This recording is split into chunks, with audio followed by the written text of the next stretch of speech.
Nesse programa vamos falar sobre um personagem da Marvel, Loki, o meio-irmão do Thor. Você acha que conhece o personagem? Fique com a gente depois da vinheta que você vai aprender um pouco mais.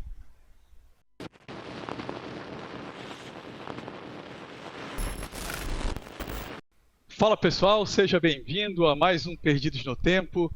Eu sou o Osvaldo e estou aqui com o Fábio e o André Loreto. Eles não são filhos de gigantes, mas fazem esse programa aqui comigo como se fossem meus irmãos. E a gente vai falando irmãos, a gente vai falar de Loki, né? Que nos quadrinhos é o famoso meio-irmão do Thor, um personagem clássico da Marvel, inimigo dos Vingadores, do Thor e que fez muito sucesso nos cinemas e agora vai ter a série dele, né? Se você já viu a série, ou você ainda não viu a série, não tem problema. Esse programa é justamente para a gente falar sobre o personagem dos quadrinhos, quem é o Loki. E antes da gente entrar, eu quero contar para vocês quem é o Loki que a Marvel se inspirou para ter esse personagem, para que a gente possa conhecer um pouco mais e até fazer algumas distinções que hoje em dia parece que estão caminhando para a proximidade de quem é o Loki. O Loki é a divindade nórdica da trapaça, só que ele não é o vilão das crônicas asgardianicas, das Edas.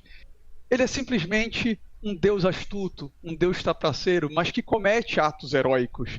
É um deus que utiliza essas intrigas, as mentiras, a artimanha, a magia, para poder conseguir seus objetivos. Mas ele defende os interesses de Asgard, ainda que ele cause uma pequena confusão com os outros deuses. E o Loki também, na mitologia nórdica, é uma pequenininha, mas no final ele sempre, ou quase sempre, ele consegue ali enganar um ou outro. E o Loki também, na mitologia nórdica, ele é um deus que ele adota várias formas. Inclusive, ele é o pai do lobo Fenrir. Ele se transformou em lobo para ser o pai. Ele é pai de outros deuses. É pai da serpente que vai derrotar o Thor no Ragnarok. Ele se transformou numa égua para poder ser pai de um cavalo de 8 patas, que é o cavalo de Odin. Então, assim, o Loki ele adota muitas formas na mitologia nórdica, sempre para conquistar seus objetivos, para poder trapacear alguém e a artimanha. Mas essa visão do Loki ser mal, ser um inimigo, declaradamente, ser antítese do herói, é uma visão que depois ela já sofre muita interferência da religião católica. E aí ela faz essa associação do Loki com o diabo. Coisa que depois isso aí vai ser desmistificado, mas isso tem influência também nos quadrinhos. E para falar de quadrinhos, vamos começar com o nosso amigo Fábio, que ele vai poder dizer quando foi que o Loki estreou nos quadrinhos da Marvel. Olha, eu vou pegar um gancho aí de algo que tu falaste, Osvaldo, para fazer uma pergunta. Você provavelmente acha que que a primeira aparição do Loki nos quadrinhos da Marvel foi na Journey into Mystery 85, né? A revista que publicava as histórias do Thor, né? Não foi. Não. Essa é a versão do Thor que a gente conhece, mas a primeira aparição do Thor do Loki, mas a primeira aparição do Loki num quadrinho da Marvel foi em 1949. Na verdade, da Timely Comics, que é a predecessora da Marvel, né? Sim. E aí que entra o gancho com o que o Osvaldo falou. Essa aparição do Loki era no quadrinho de uma personagem feminina chamada Vênus, que pegava um pouco de mitologia grega, no caso, né? Mas o Loki apareceu lá sendo associado ao Olimpo, ao invés da mitologia nórdica, né? Mas ele era um deus que foi banido e foi aprisionado no submundo. E aí ele foi associado com o diabo, com Satã, ele chega a se apresentar em algumas histórias como Satã e tal, aí fazendo o gancho com o que o Osvaldo falou. Então esta, em 1949, é a primeira aparição do Loki na Marvel Lato Sensu, né, na Timely Comics. E só para fechar, essa revista da Vênus, para dizer, mas não tem nada a ver isso aí com a Marvel e tal, tá inventando. O Stan Lee era o editor dessa revista. Stan Lee? Quem é esse cara? Quem é esse cara? Né? E aí, na década de 60, na Journey into Mystery, ele, o Jack Kirby e o Larry Lieber reimaginaram o Loki, dessa vez mais associado com a mitologia nórdica, né? De onde ele nunca deveria ter saído. Se eu não me engano, cara, o Loki também era meio que uma artimanha para educar, né? assim, sabe quando você conta aquela história assim, olha, cuidado, porque senão o Loki tá ligado aí nas paradas e tal, fica esperto, não faz isso e tal, não, entendeu? Acho que ele também foi utilizado pra isso, né? Sim, Loreto, ele também tinha essa finalidade, né? Assim, o deus trapaceiro, o deus da magia, e que os humanos mais desavisados poderiam ser sempre vítimas do Loki. Isso na realidade, né? Outro fato interessante é que é na Marvel que ele se torna o irmão do Thor, o meio-irmão do Thor, né? Na mitologia nórdica ele é somente uma divindade, tem o parentesco com os gigantes, que não são gigantes de gelo, são só gigantes, mas é na Marvel que a gente começa a ver o Loki como meio-irmão do Thor.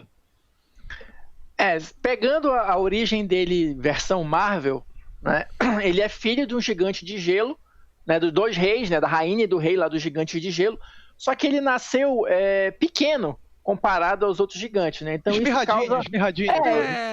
Esmirradinho e tal, não sei o quê. E aí isso causa um embaraço pro rei, né? Então o rei deixa ele meio de lado, assim, meio alijado e tal. E aí quando o Odin derrota o Laufey, que é o pai do Loki, né?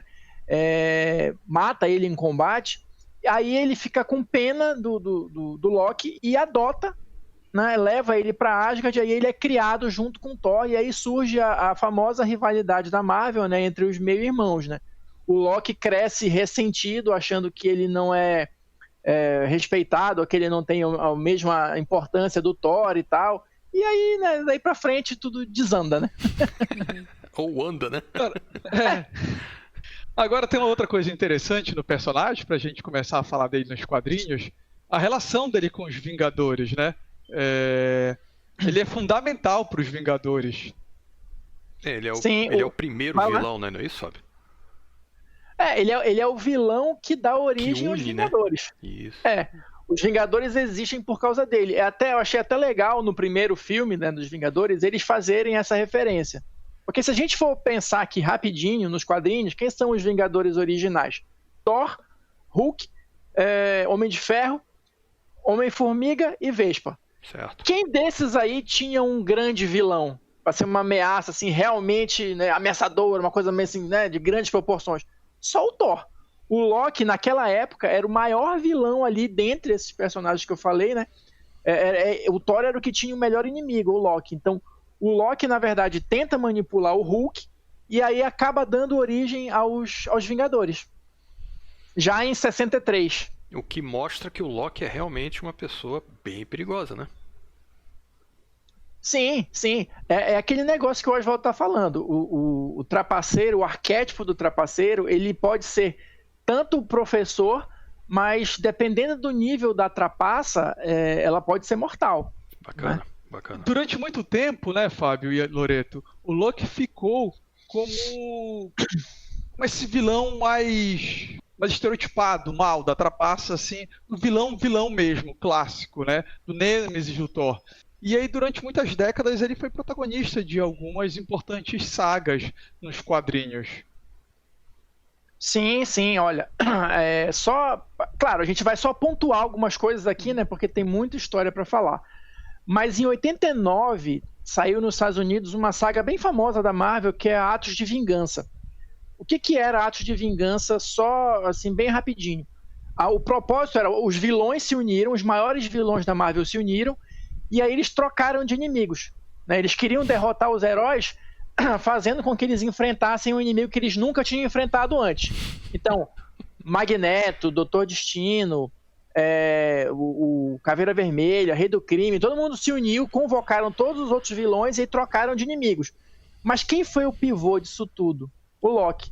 O Loki manipulou os maiores vilões da Marvel para fazer esse negócio. E ele aparecia disfarçado, né? Ele era um personagem meio enigmático e tal, que ao longo da saga se revelou ser o Loki, né? Então ele estava por trás de tudo. Foi o Loki desde o início. Ele estava manipulando só o Magneto, o Doutor Destino. Uma galerinha fraca, só né? Uma galera o galerinha mais ou menos. Só uma galerinha assim que tá tranquilo. Tô entediado em Asgard, não tô conseguindo muito sucesso aqui com esses heróis. Deixa eu pegar esses vilões pra besta aqui, então. E assim, só que assim, ele sempre foi utilizado, como o Oswaldo falou, nessa pegada do vilão mesmo, né? E depois um pouco mais pra frente nisso aí, a revista do Thor da época, ela terminou, né, com o Ragnarok. Então eles adaptaram a saga nórdica na revista do Thor. Foi naquela época ali dos Vingadores A Queda e tal, né? Então, na revista mesmo do Thor, ocorreu o Ragnarok e morreu todo mundo, inclusive o Loki. Aliás, essa é uma sequência de histórias bem bacana assim de ler, sabe? Porque eles fizeram uma adaptação bem legal da saga nórdica, pegando os pontos principais ali da lenda e tal, e foi bem bacana. E culminou com a morte de todo mundo, inclusive do Loki. Eu arco, inclusive, Fábio, que eu mais gosto do Thor é esse do Ragnarok.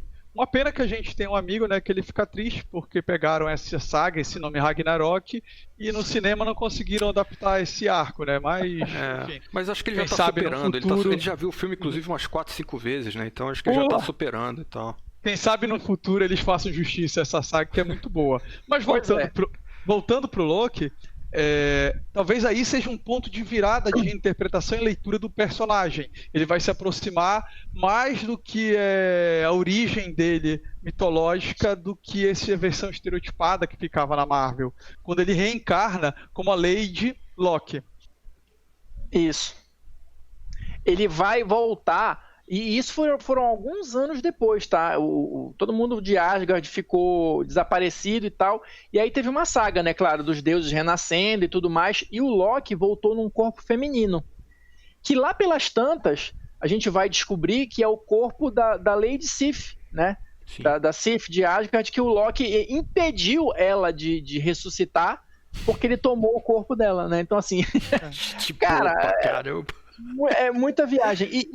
E só reforçando aquilo que o Oswaldo falou no início também, do Loki não ter gênero, né? Ele pode assumir a forma que ele quiser, humano, homem, mulher, bicho, enfim, não tem dessa com ele. Adolescente, isso vai ser explorado mais... criança, o que for, né? Sim. Isso vai ser explorado na série Agente de Asgard, que ele é protagonista, em que várias passagens ele fala isso. Eu assumo a forma que eu quiser. A questão de gênero, né? Ela é uma questão mas é só, menor pra mim. Até no cinema, cara, eles foram se aproximando, né, cara, do Loki, né? Que ele começa como vilão, mas vão passando os filmes, ele vai assumindo uma área cinzenta, né? A gente não sabe muito bem se o cara é bonzinho, se o cara é mau, se tem alguma coisa por trás ali e tal. Então acho que ele vai se aproximando até do cinema, né, cara, dessa lenda, né, da lenda dele mesmo, né, cara, da trapaça, do cara que você não sabe, né, na realidade você não sabe o que ele é, né, é um anti-herói, né, praticamente, né, cara. Eu acho que aí, conforme o Oswaldo falou, começa o ponto de virada dele nos quadrinhos. Porque na sequência a gente vai ter um outro período, né, da Marvel, vamos chamar assim, que é o Reino Sombrio, que o Loki, a Lady Loki, né, em princípio, se alia com o Norman Osborn, né, e vários outros vilões lá para fazer uma cabala do mal e tal, não sei o que. Foi um período longo de histórias da Marvel. Só que assim, mesmo ele trabalhando com o Osborn, com os vilões, né, vira e mexe ele fazia alguma coisa ali que saía dos quadros. Por exemplo, nesse período, ele assumiu a forma da Wanda, né, da Feiticeira Escarlate, que era uma personagem que estava desaparecida também, né, desde os Vingadores A Queda, e ela manipula uma das equipes dos Vingadores, porque na época tinham várias, acho que hoje também ainda tem várias, para eles minarem o poder do Norman Osborn. Então, assim, ele tá no meio dos vilões, mas ele faz alguma coisa aqui, sabe? Então tem sempre essa dualidade quando a gente fala do Loki, né? E isso que é legal do personagem. E uma coisa também que a gente tem que comentar, né, cara, é que o ator que faz o Loki na série, pô, cara, que ator, né, ator ajuda muito, né, ajuda cara? muito, cara. É igual o Homem de Ferro, né, cara? Tu não consegue imaginar o Homem de Ferro sem ser o Robert Downey Jr. Da mesma forma que tu não consegue imaginar o Loki mágico sem ser esqueci o nome do cara, né? Lógico. Tom Hiddleston. Isso, esse aí mesmo. Né? Tu não consegue imaginar, porque o cara tem carisma e é um excelente ator, né, cara? Provavelmente quem já assistiu aqui a gente sabe dessa história, né, da escalação do Tom Hiddleston pro Loki. Ele fez o teste para ser o Thor. E aí, não sei como, eu queria ver, não fui procurar ainda, mas ele com sobrancelhas louras, cabelo louro, sei lá, seria bem diferente, né? E aí, na mesma hora, eu falo assim, não, cara, tu vai ser o Loki. E aí ele aceitou e, assim, foi uma feliz escolha, porque é um personagem que tá rendendo tanto, que vai ter a série dele, ele vai ser o protagonista e a gente vai ver. Naquilo que o Fábio falou, eu acho uma coisa muito interessante do Loki da Marvel, principalmente nas últimas décadas, né, assim, pós-Lady Sif, Lady Locke, é que ele sempre tem agenda própria. Não interessa onde, é o cara que, assim, tá fechado com esse grupo de vilões, fechado com esse grupo de heróis, fechado com esse grupo cósmico, fechado com os deuses criadores do universo para salvar todas as realidades. Ele sempre vai ter uma agenda própria. E aí, olha só, de novo, pegando o gancho, né? No final dessa fase aí do Reino Sombrio, teve uma outra saga na Marvel que chamava O Cerco, que era uma saga também que envolvia Asgard e tal. Uhum. Nessa época, a Asgard estava vinculada à Terra, né? Não estava num negócio cósmico, ela não estava distante, né? E aí, o próprio Loki, eu não vou lembrar o motivo agora específico, mas ele engendra lá, consegue fazer uma falcatrua lá e uma galera ataca a Asgard, né? Porque ele queria que Asgard saísse da Terra e voltasse lá para um domínio distante, lá para um dos reinos, dos 9 mundos lá. Só que o negócio foge do controle dele, né? E ele acaba entrando no combate e ele morre defendendo Asgard, né, de um ataque que ele mesmo causou, assim, de início. Heroicamente, né? Ele morre heroicamente. É a segunda morte dele, né, entre aspas, nos quadrinhos. E aí, depois de um tempo, quando ele volta, ele já volta na versão criança, né? E aí, supostamente, essa versão dele criança se livrou das correntes do destino lá que obrigavam ele a ser de uma certa maneira, ou que já tinha tudo pré-determinado para a vida dele. Então, assim, ele voltou, tipo, carta branca, tudo zerado aí para ele fazer o que ele quiser, né? E foi nessa fase dele criança que ele participou de Jovens Vingadores, na época do Agente de Asgard e tal, ganhou revista própria, bastante projeção nos quadrinhos dessa versão do Kid Loki, vamos chamar assim. Sim. Ele chegou, inclusive, por um período curto de tempo, a assumir o manto de Feiticeiro Supremo da Terra, né? No lugar do Doutor Estranho. E assim, ele tem até uma interação nessa época dele com os Jovens Vingadores com o Icano, né? O Icano tira algumas magias que o prendiam. Realmente ali a Marvel adota ele vem ser o anti-herói e começa a trabalhar o personagem tirando aquela fama do vilão clássico. Eu acho que é o destino de todo grande vilão, quando ele começa a se tornar muito popular, ele vira anti-herói, né? Porque ele já não pode, assim, a popularidade dele é tanta que ele não pode ser aquele vilão clássico mais. Ele tem, né? Todos passaram por isso, né? Nem que seja numa fase, né? Magneto, Venom, todos eles passaram por isso, né? Em algum momento. É verdade. Olha, mas pra gente finalizar aqui o programa, podem dizer, vocês estão passando o plano pro Loki, que é isso, eu sou um perdido antigo, eu vejo quadrinho antigamente, o Loki sempre foi o vilão, sempre teve lá desde a primeira aventura, e vocês estão agora na modinha da série do Loki querendo passar o pano pra ele. O Loki já empunhou o Mjolnir. Sim. Já foi considerado digno. Já foi considerado digno. Inclusive, o que ele fez com o Thor? Transformou o Thor num sapo. É isso? Ele já fez tanta coisa com o Thor, mas essa foi um dos momentos emblemáticos, assim. Então, se o próprio Mjolnir considerou o Thor digno, quem somos nós para dizer que não? Exatamente. Agora é só, se você tá vendo isso no momento que a gente lançar o programa, é antes da série. Então agora é só correr pro abraço e assistir a série.